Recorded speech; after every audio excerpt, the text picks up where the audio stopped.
I did the breakup between the East and West. I did it kind of like in a heart formation because it was like a split up or breakup. And as Germany collapsed in defeat, armies from the Soviet Union had pushed the Nazis back across Eastern Europe. By the end of the war, Soviet troops occupied the countries of Bulgaria, Romania, Hungary, Poland, Czechoslovakia, and Eastern Europe. Most of these countries, the communists fought hard against the Nazi movements. Many of the communists had spent part of the war in Moscow and were closely allied with the Soviets. The United Nations goes around the world feeding the hungry in such countries as Ethiopia, Somalia, and Zaire. They help poverty-stricken countries get back on their feet again. The United Nations doesn't just help the hungry, they help the world. Okay. This is America bombing Japan, and it was good that they bombed Japan because if they didn't, the war might have gone on for a lot longer than it did. Oh, here's Cuban that is fighting versus this German, and they're having an argument. This guy is from the United Nations, and he say, "Please stop fighting. Let's talk." And that is the work of the United Nations. They always want to keep the peace in the world. In March 1947, President Truman received $400 million in military and economic aid for Greece and Turkey, who were trying to keep the Soviets' communism out of their countries. The American policy toward communism came to be called the Truman Doctrine. Under this policy, the U.S. didn't try to overthrow communist governments where they already were, but tried to do everything besides start war to stop more takeovers by the communists. I'm doing a subject on if we should have bombed Pearl Harbor or not, Hiroshima or not, and so I thought we should have, and so I drew a picture of the plane that bombed Hiroshima, and I think we should have dropped more of them and stuff. Yeah, that's it. The UN was divided up into two major bodies. They were the General Assembly and the Security Council. There were also some other organizations and agencies. The Security Council is in charge of investigating disputes, peacekeeping, and emergency action. 5 countries, Britain, China, France, and the United States, and the Soviet Union, were permanent members of the Council. Hitler blamed the communists for the fire of Reichstag. So by doing this, German people gave Hitler more power because he said, "I'll take away their rights so nothing like this ever happens again." So then the German people let him take over because he said he was looking out for them. Hitler ripped up the Treaty of Versailles by threatening other countries. The Treaty of Versailles angered a lot of Germans. He used that to get a lot of Germans on his side. This treaty is one of the ways World War II started. This is Japanese ships and subs on their way to Pearl Harbor. They traveled not using any radio signals or communications. The U.S. know of them, but they thought they were going to attack somewhere else, like Austria. They had no idea they were coming to attack Pearl Harbor. The Japanese did this to get us out of the way and to distract us. Okay, this picture shows the NATO alliance, and it stated that all the members of NATO had to protect any member in case they were attacked, and there were 12 members, and later Greece, Turkey, and West Germany joined. The original 12 members were the US, Canada, Belgium, Portugal, France, Italy, Netherlands, Iceland, Great Britain, Luxembourg, Norway, and Denmark. The cartoon I did is because it represents Germany under the French flag, and to me that means that France has defeated Germany. All right, my poster is on how Hitler came to power. And I have, Hitler said that all he wanted to take was Poland, when in fact his original plan was to take the world. And so he told the USSR when they confronted him to ask him what he was doing, and he said that all he was going to take is Poland, and they were happy. And that's why they're saying no war, and they're screaming yes. And actually the Germans are saying yes, they want war, and that's exact opposite of what the rest of the world wanted. This is Hitler doing book burning, and he's saying books with books because he's engaging that he's burning the books. I don't think that that we should drop the bomb on the Japanese because we didn't give them enough warning, and if we wouldn't have, then there wouldn't be all this nuclear bomb making and all that. So that's what I think. 50 years later, whatever, they're having all this nuclear cancer stuff and all that, and so. France agreed to allow Germany to take the Sudetenland. Hitler promised that the rest of Czechoslovakia would remain independent. 6 months later, Hitler broke the Munich Agreement and took over the rest of Czechoslovakia.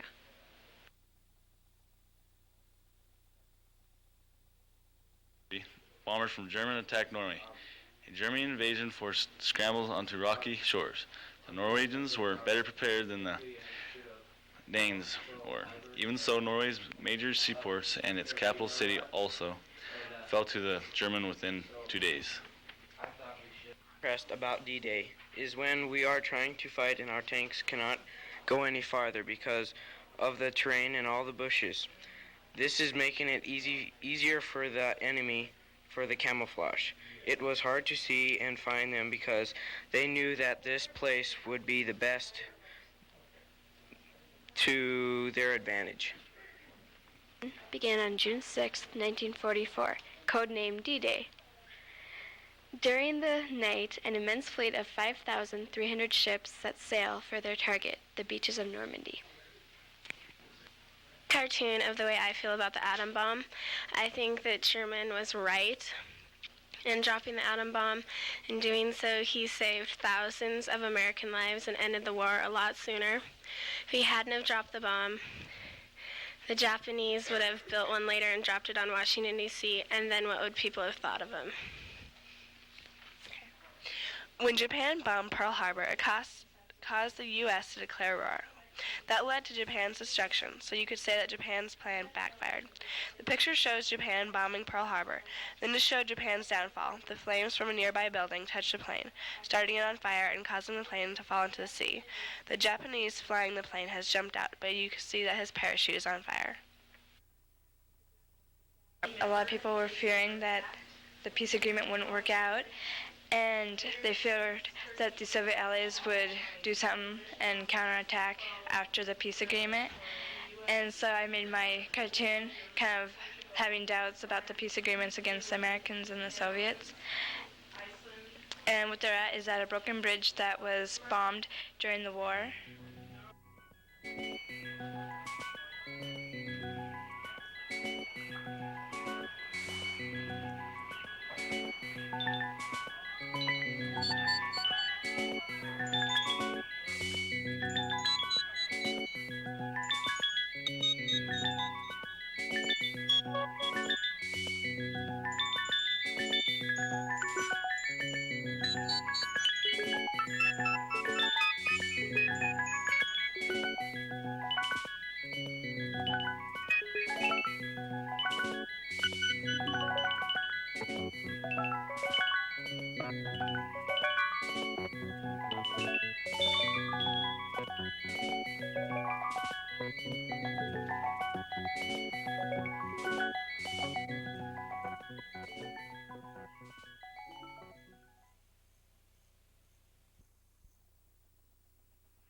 Conquering my river.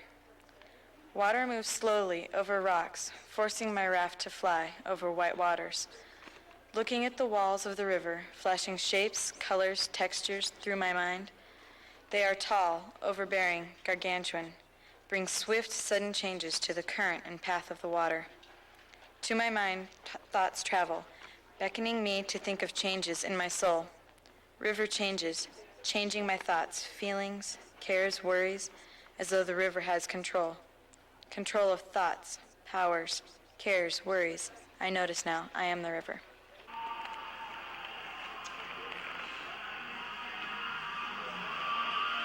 Abduction.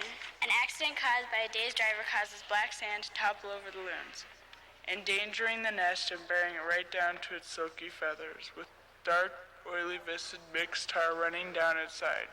Many baby loons awaken to see pain. Bright lights rise from the sky to blind the baby loons. The viscid tar covered their bodies, leaving them motionless.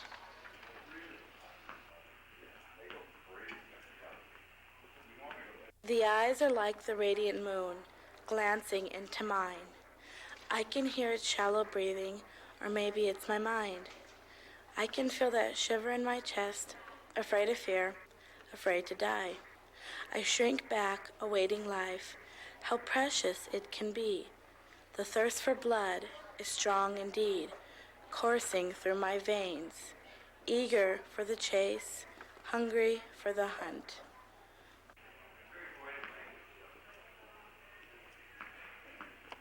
Alone. I followed the red balloon past the playground where I had once found the comfort of acceptance, the place where the children were supposed to play. Now there were no cries or giggles. A desolate sandbox rested with its grains of castles untouched. Everywhere I turned there was silence, a deep silence that enclosed me into the pitch blackness. No feelings of love or jubilation that I had once known, only memories ever disappearing.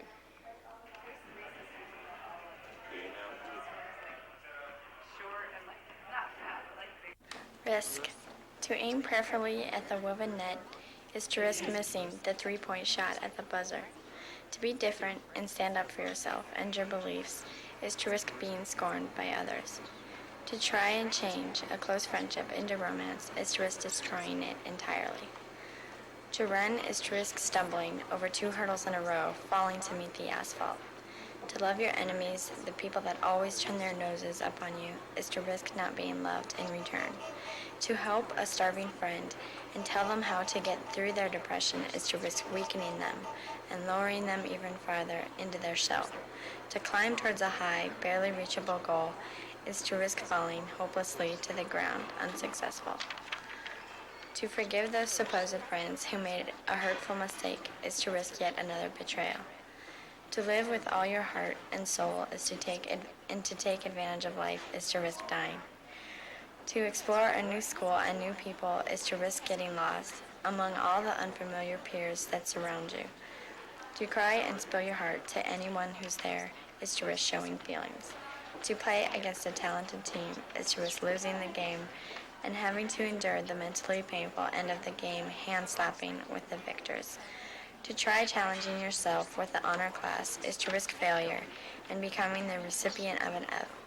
To remove yourself from your comfort zone, to learn from your mistakes, to go farther beyond than ever imagined, to risk is to become stronger. The first time. Up to the top, the chair climbs so high, like a ride into heaven, carrying you into the sky. The ride seems to take forever to get to the top. You see the end where your ride will stop. Your skis touch the ground, and you stand. You fall in the snow, but someone lends you a hand. Up you stand uneasily on the snow.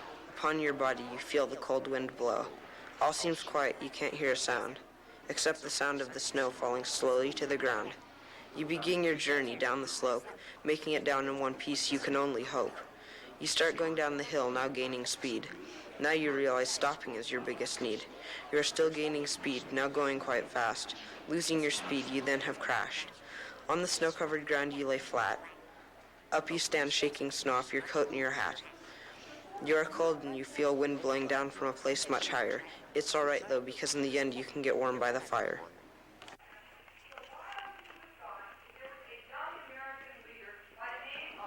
Innocent children of the night, why do they say it's not bright? The stars are out, The clouds are red, making the air cold. A brisk wind flutters down, opening the earth to swallow us. But yet we walk down the road, not knowing. The smell of fire is close, not just because of the clouds. Maybe the cigarette in my hand, as the ashes fall on the road, like raindrops in the cold. The pit of fire follows us now, as we run and dance in the moonlight, trying to get away from the fire. Satan is in the outfield, looking for us. We are in his lair of night. We're trespassing, you know.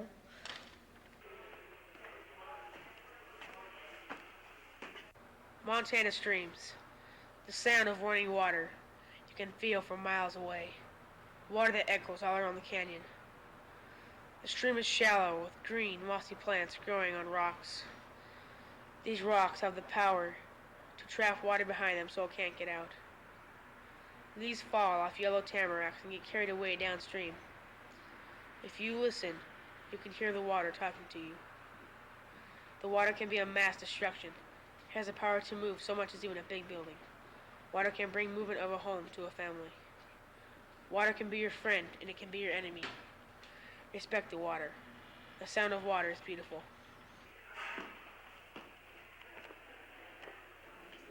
Images.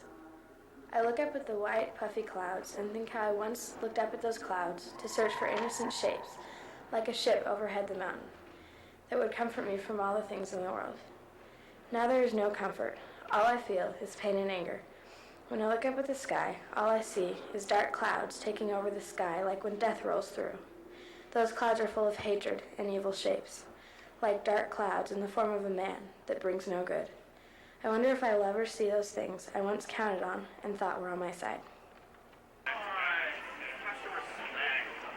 Plastic Girl. There's a plastic girl who sits across from me in English class. Her pinpoint legs kick my face when my red mouth smiles at her. Sharp innocence glares back from a face weighted with caked powder and black eyeshadow. So I use my naked eyes to push her away. But in the cold linoleum bathroom, after her foodless lunch, she leaves dark tear pools, and in a stream of gratitude, I wipe her salty puddles and leave wet tracks for her to follow.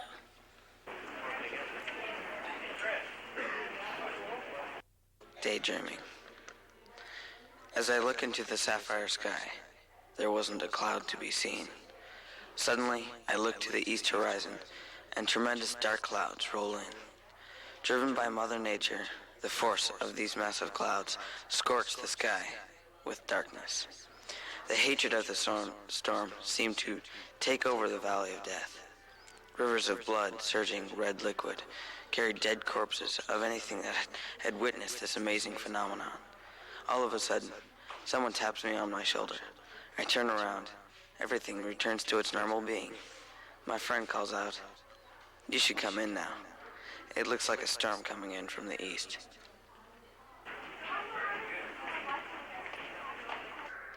Color.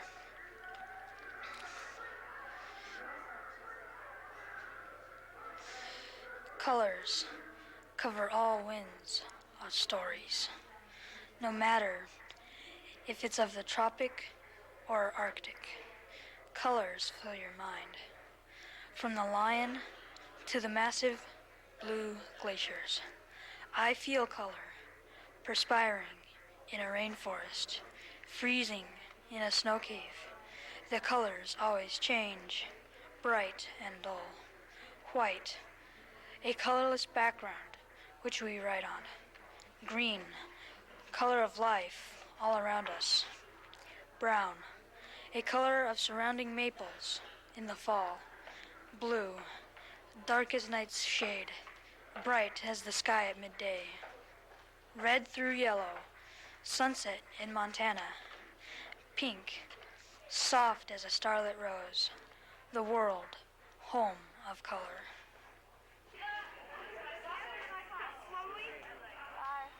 The sadness of a broken heart will lead to self-denial. We must learn to put the past behind us and let the present guide us through the future. To keep your talents hidden within is to keep yourself silent from the world. We must learn to give ourselves credit for all that we can do, To show love, but not to receive it, hurts. We must learn to accept love as friendship, even if not to be returned with passion. We must also learn to let love in our hearts, knowing there is a risk, but taking it with pride. A victory shows power. A loss is not losing, but proving your courage to fight. We must learn to accept both without hurting others or getting hurt.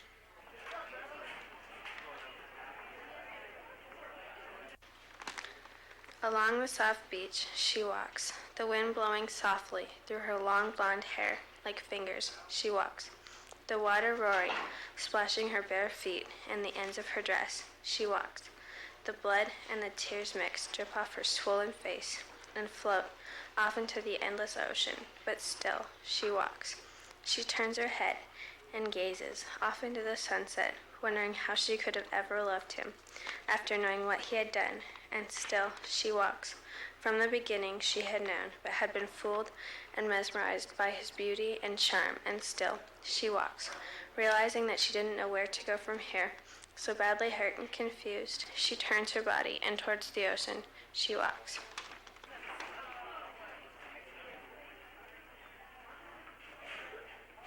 My hate is boiling up inside. It has no place to run and hide. My heart is breaking clean in two. There's nothing anyone can do. My mind just reels on a single track. All hope is gone of going back. My soul becomes a lake of fire. To hurt someone is my desire. I want someone to feel the pain. It's close to driving me insane.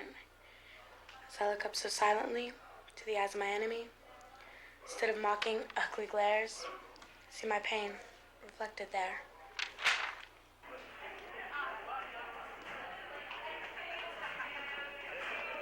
Keep your eyes upon me, keep me on your sight. Help me down the crooked road, lead me to the light. The road I'm on is dark, I'm not sure I know the way. Yet with you right beside me, I'm certain I won't stray. Protect me from the world, I know we'll make it through. Give me all the strength I need, let me lean on you.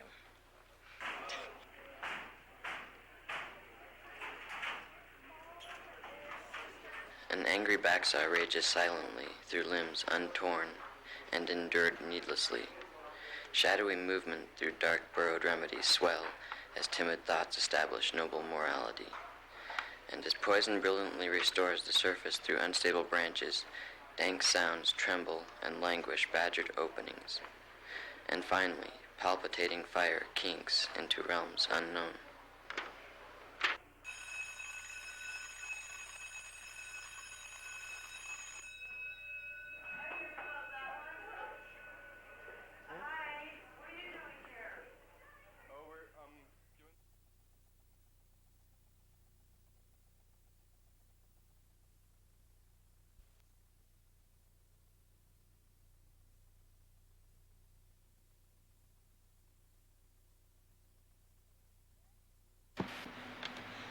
Okay, what do you think about authority figures?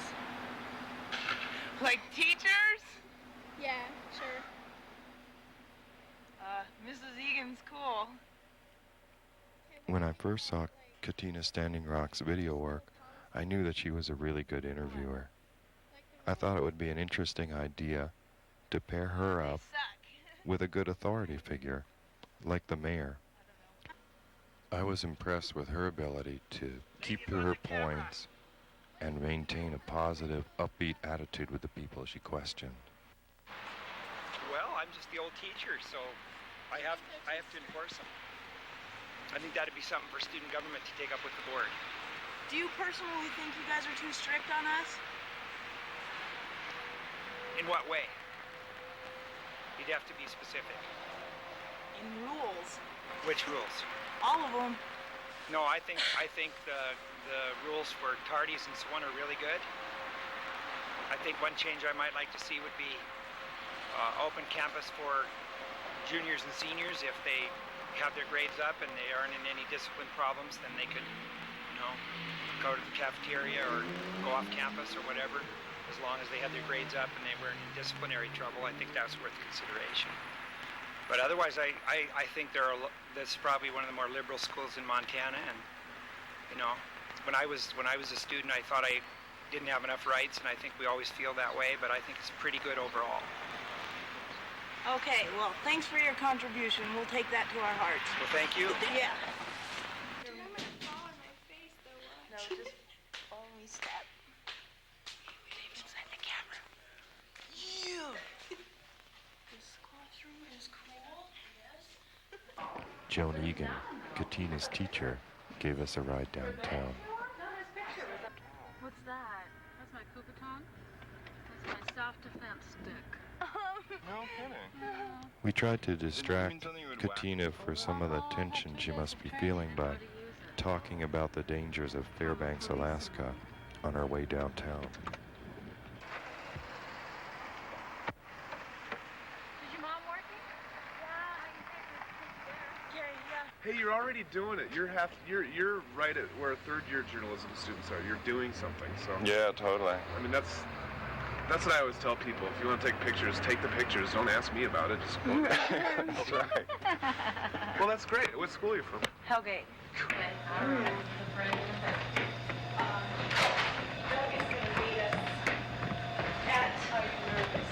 Well, it'll also. Oh, that's good. Okay, Florida. I wish I know the 345. Maybe we should unpack.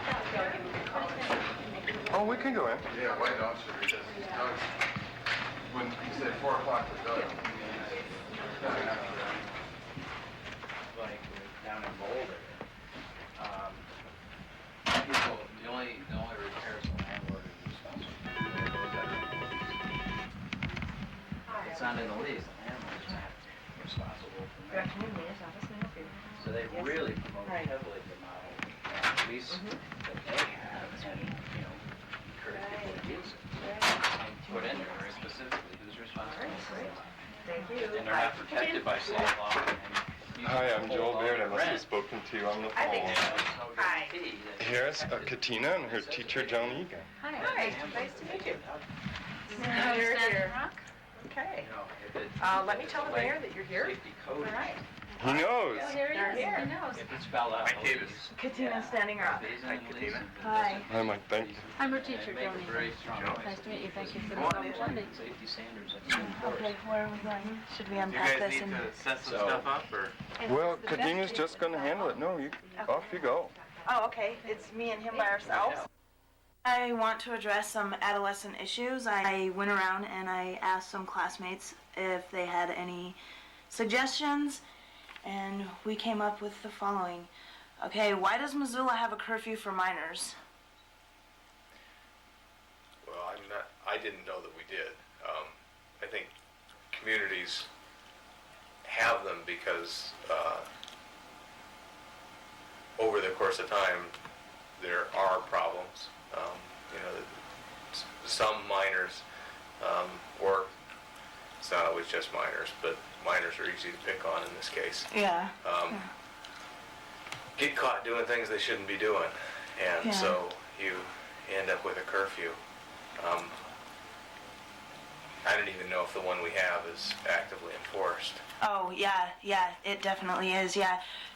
Do you personally think that it should be up to the state to decide how late kids should stay out, or do you think it should be up to their parents?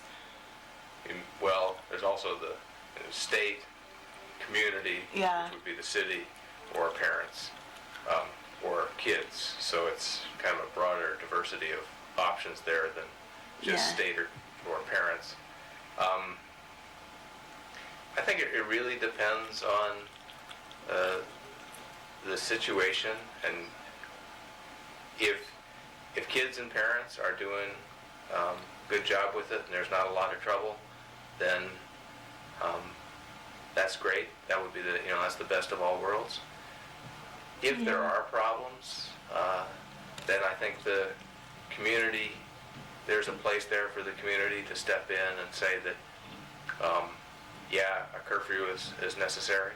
And it may be the case where it is the minority creating a situation that where the majority suffers. But I'm not going to say that the city shouldn't have the right to be able to do that, because I think that in terms of the whole community health and safety, that's something that as a community we need to think about and look at, and we have an active role to play there. Yeah, definitely. I talked to a few of them, and they said that they feel that they're under constant supervision and that their lives are being controlled by somebody else, you know, like they're they're living their lives on other people's schedules, you know, and they feel that they're not even allowed to go talk to a friend or walk through a park. You know, they feel like they are scheduled to do that, like there's certain times that they can do this and they can do that, and they really don't think it's reasonable, you know, so I just had to bring that up. The city should have any ability to do a curfew? Yeah, well, pretty much. They think adolescents in general think that their parents it should be completely up to their parents. Yeah, so, but anyway, let's move on. We feel that we are not being rewarded for abiding by these laws that are given on us. It seems as though we are just being punished, which brings me to the attention of the roundtable budget. Do you know anything about that? The Hellgate Roundtable? Yeah, the Hellgate Roundtable. Yeah. Yeah, okay.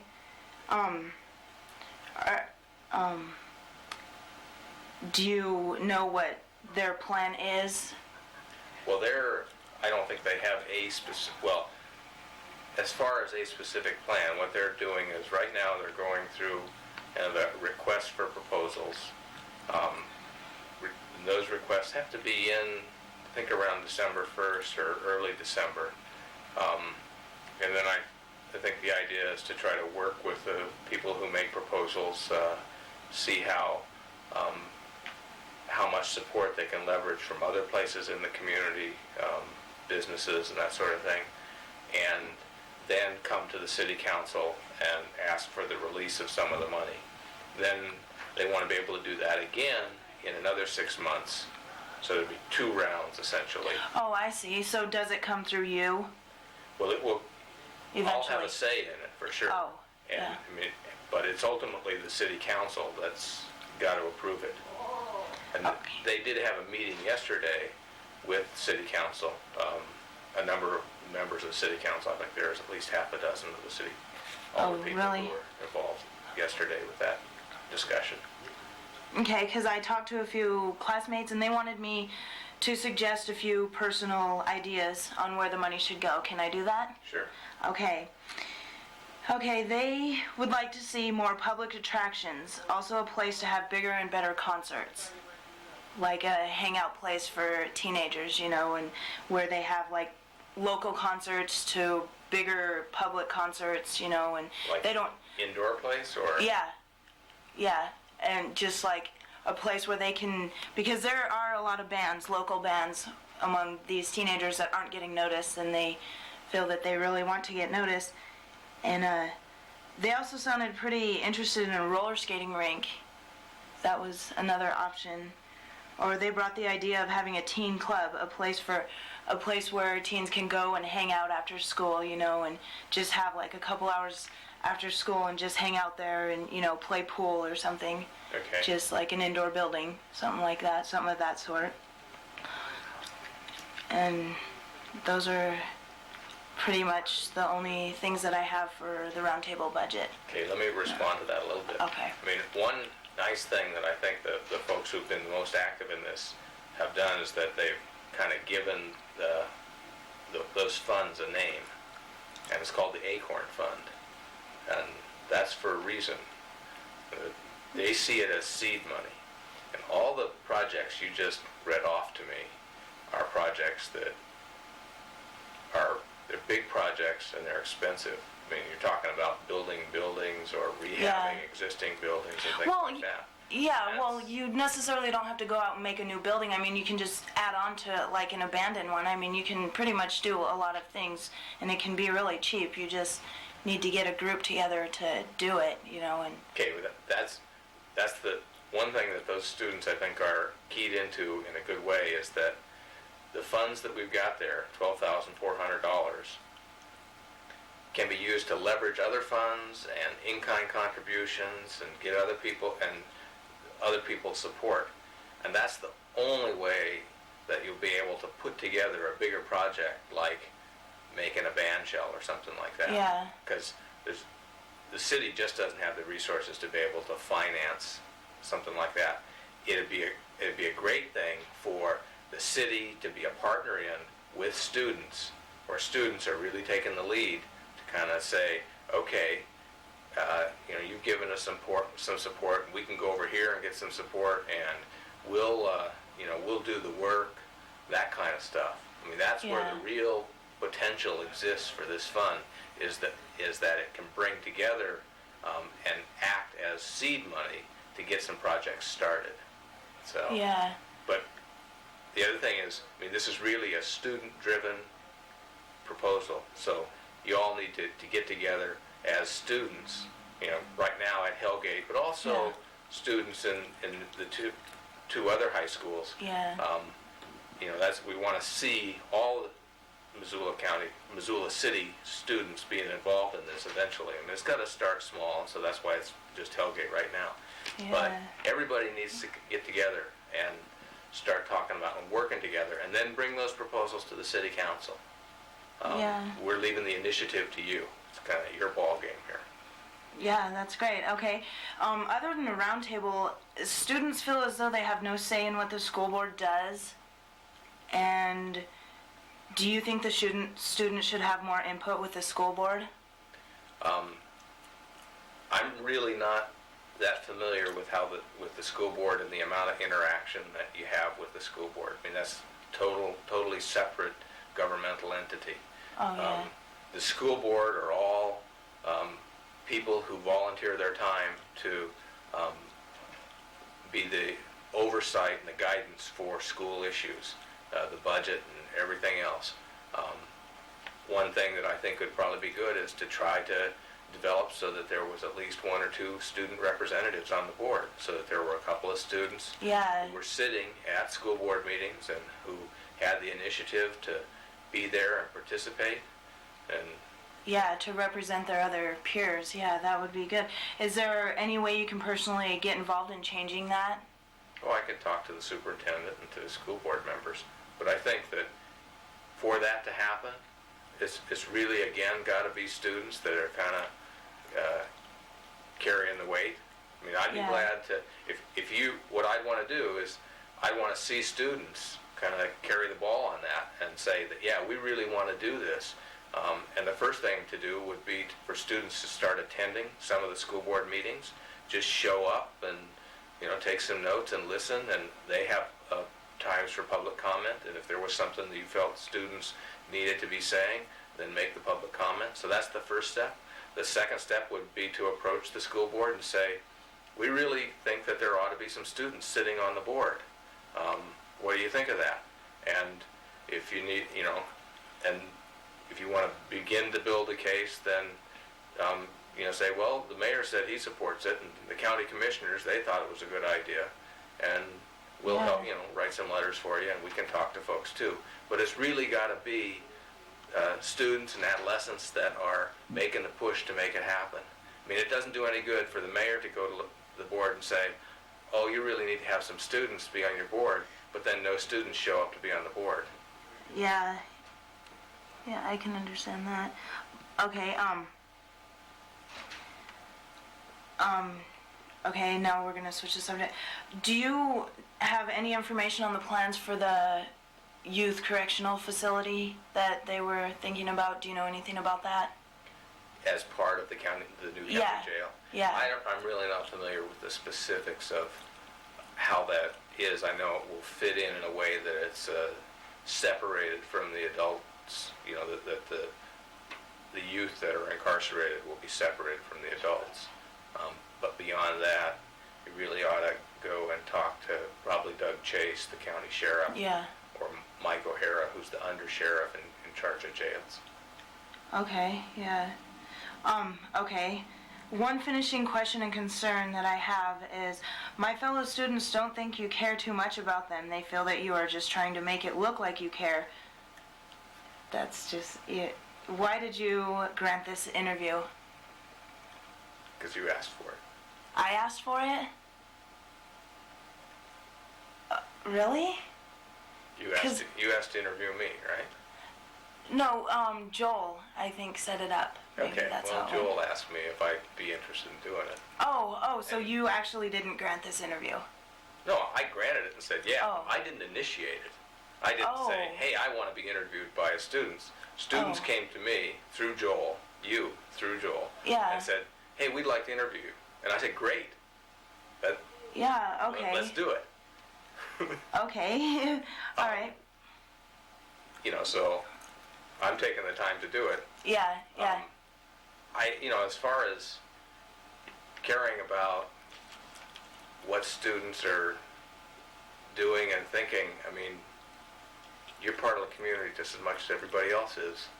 And you're probably a more important part than most of the rest of us, just because you're going to be here longer than most of the rest of us. Yeah.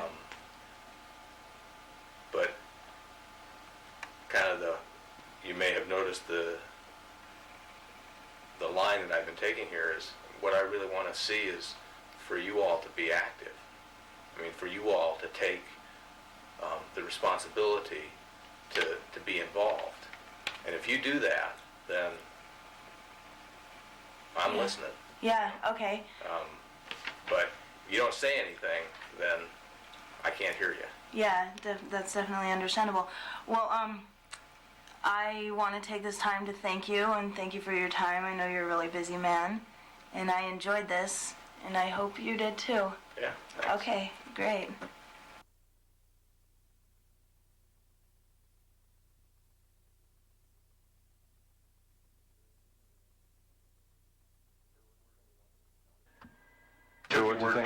I thought it was fun. He's really comfortable. It's really cool. It wasn't as nerve-wracking as I thought it would be.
Backstabber.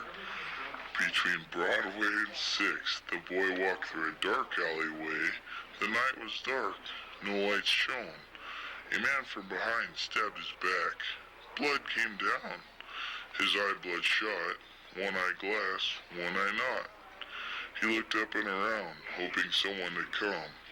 He wanted a 12 gauge to execute himself. But then he heard voices and came a great deal of ease. They took him to the ER, but there was no way to help. He lost way too much blood.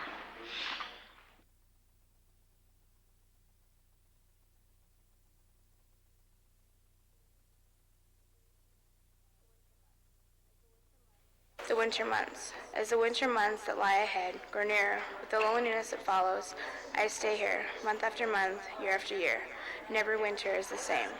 The beautiful wild yellow rose bush I once was has become ugly and gray. I grow bare, bloomless, by losing one of my soft, velvety yellow petals. The same shimmery velvety yellow petals that shook ever so gently as the warm summer breeze blew. But everything has changed. I'm lonely and afraid from the frightful shadows that cast me in darkness. I stay here, for I cannot go inside to escape the bitter cold that bites at my branches, the same strong branches that once and will again hold the lovely blooms of the velvety yellow petals, but now I'm just a little lifeless plant that will survive and come back for everyone to enjoy.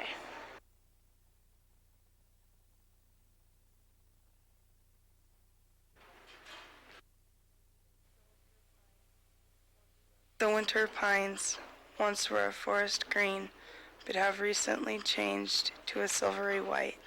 Sparkling clear streams are snailing to an icy form. All the forest eyes have become dull from the winter's sadness until the scarlet rays of spring revive and warm their pupils.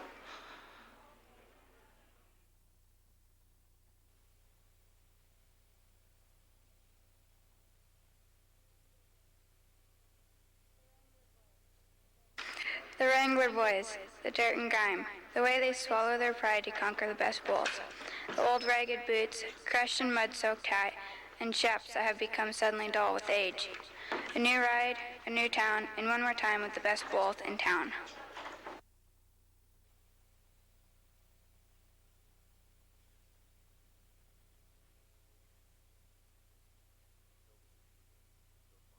So many people, so far above my head. I'm next, I cry, inside of my mind. So small and so impressed. Human flight moves too slow to keep pace with our imaginations, and this leads to disappointment for most, yet I am so impressed. On the plane, now larger in my mind, it flew by so fast.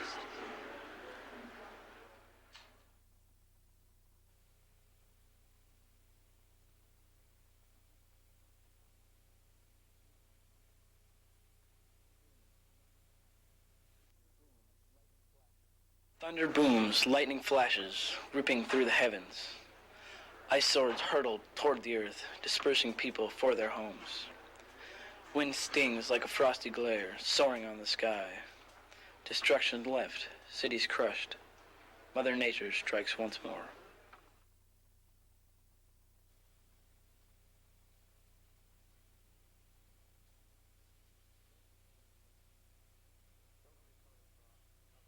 A silvery coat of frost covers all life in a forgotten world. Little light slips past the sun's cold gray shield as it passes over the ancient ruins of the once great walls of Machu Picchu. They are a symbol of strength and power, but also of weakness and inferiority. They are the essence of one man's past, one man who struggles to keep a near extinct people and one day start over. The man whose mother lived not long enough to name him, and whose father would not, was raised in the old ways, keeping such customs as sacrificing to the gods of sun and moon and fasting before the hunt. He has fasted for 3 days, sitting inside the broken walls of a temple once dedicated to the sun god, but now the life-giving sun is rising for another day, yet submissive, letting the sinister gray clouds hide it from all who would see. The Nameless One grabs his best bow, his newest one that he will never miss a target with. The wood for the bow given to him by a rank, dirty man who sat atop a large, long-legged beast in exchange for a small jade figurine he himself carved when he was but 15 seasons old. Through the courtyards and pathways overgrown with lush green moss and small shrubs, he exits the forgotten city. Down the mountain to the valley where he has seen young stags romping and playing, he goes. When he nears it, he slows, making sure to be quiet, as he's done hundreds of times before. He crouches down, creeping slowly towards the clearing, barely breathing, toward the brilliant green valley where he knows the deer play. A solitary buck stands in the meadow amidst a sea of brilliant green, chewing a mouthful of tender grass. He pulls from the quiver on his back a long, slender arrow, fitted with a feather of a harpy eagle and an obsidian head that will pierce even the thickest hide. Notching the arrow, he takes careful aim. He draws the gut twine taut past his shoulder. The stag is completely unaware. But the wind changes direction as the man lets the arrow fly, flying toward the heart of his horned would-be meal. The stag's nose twitches, and he's gone, running into the jungle. The arrow harmlessly embeds itself in a tree. Another day without food. If he dies, so do his dreams.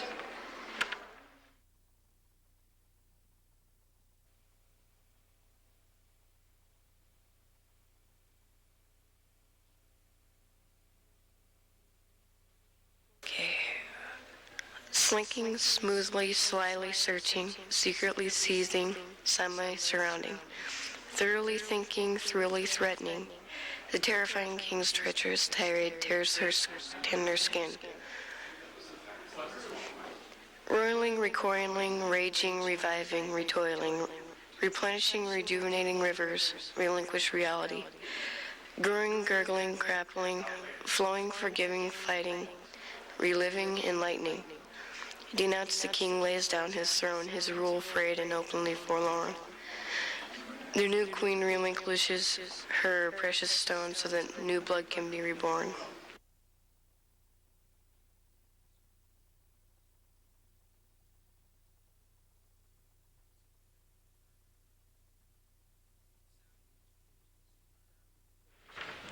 The sound of the twin engines soothes the pain, and when the good years burn rubber into the cold cement, you feel good.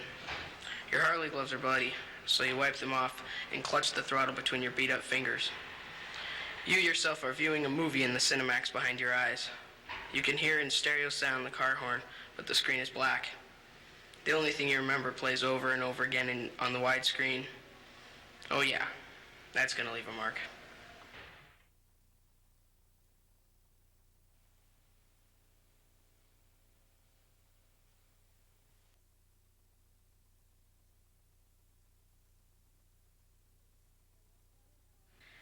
As I walk down an alley, the fear of dying is among my soul. When death walks by, I cringe and hide, thinking bad things don't happen to me or my family, only to people who deserve it.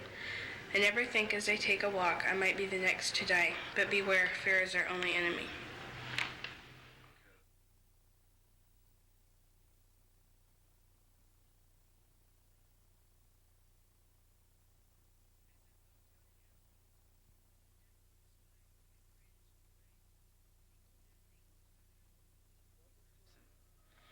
Love is for me, and love is for you. Only we know why our love can be true. With a touch from your hand and a kiss from your lips, I begin to grasp if our love really exists.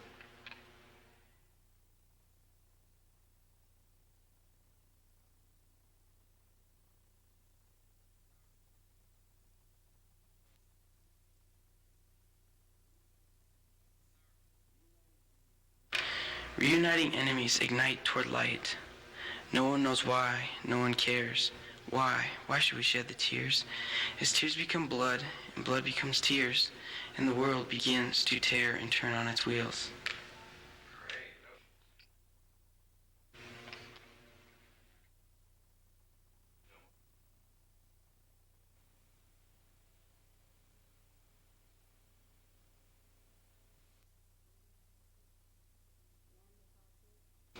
No one to call to, only the deafening roar of silence. No one cares, no one listens. No one helps us through the deep holes. Waiting, wanting, hoping for the last breath of poor man's air. The warmth is smothering us, getting softer, filling our body, separating our lives from those who don't care, separating us from the poor and the rich, joining them hand in hand, reaching for the peace.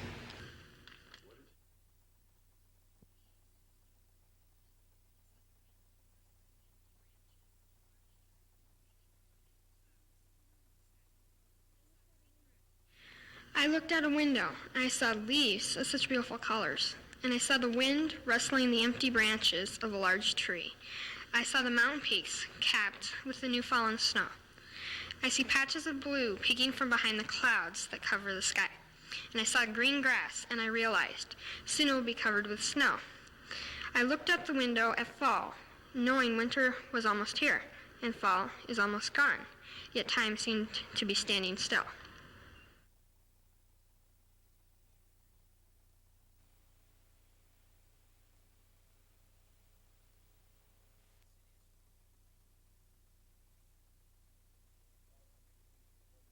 "500 feet above Missoula we soar. The city is sprawled out across the valley, like children's blocks, flung all over in a tantrum by some giant's hand. To the east and west, bald eagles soar, seeking to take flight into the summer's air. Above the world we're free up here, a tiny, shiny thing flying who knows where. The 5 o'clock traffic packs the narrow streets. The automobiles move so slow, so slow. Amidst their fussing, there's chaos, life. While the city's busy, people come and go. But up here, aloft above Missoula, we're free from noise. Aloft we watch the people crawl and squirm like ants. In crystal-like air, we seem to stay still while gliding up here. The quietness seems so unlimited. The only noise is the soft hum of our engines. But down there, we're just another noise.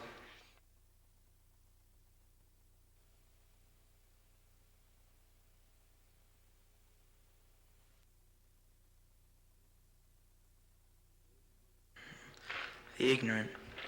The people of Missoula were driving their new cars today. As I roll my window down by the Higgins Bridge, what is going on? I have to go somewhere. No one cares about what is wrong. All they care about is themselves. Every breath hurts as the gas fumes build. People cough, tempers rise. The cars ahead can't wait as they start to drive. Some cops are there, but their pleas to stop are in vain. The people had no idea what their fate would be that day, for the bridge was rigged with explosives as a savage act of terrorism. The little cars began to cross that bridge just as it started to blow, killing the terrorists and the ignorant people, too.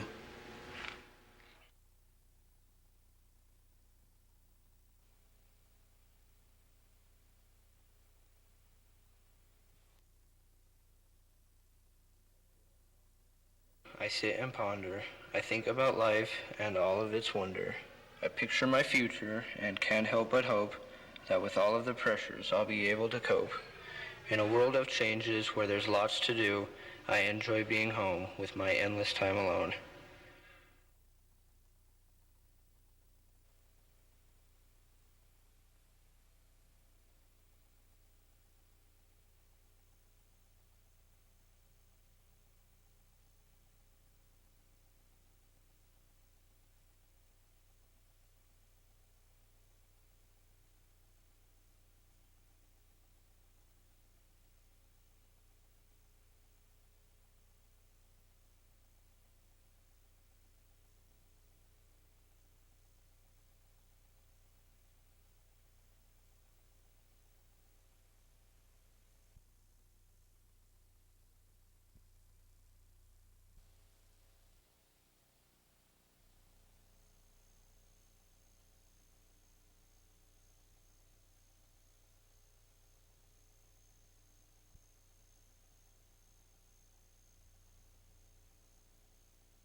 My perfect room.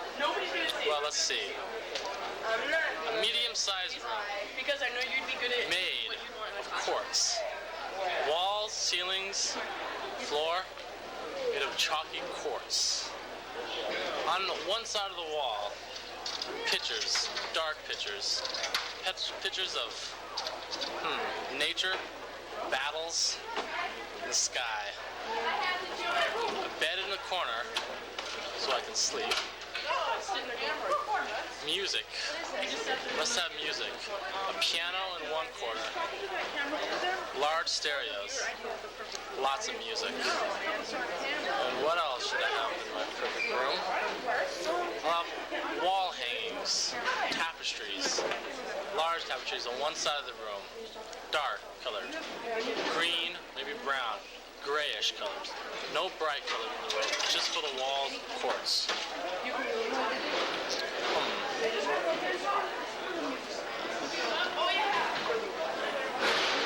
And the other corner, one last corner for it, would have a large fish tank. Colorful fish, I would think. Ours is our next Okay. party every Friday.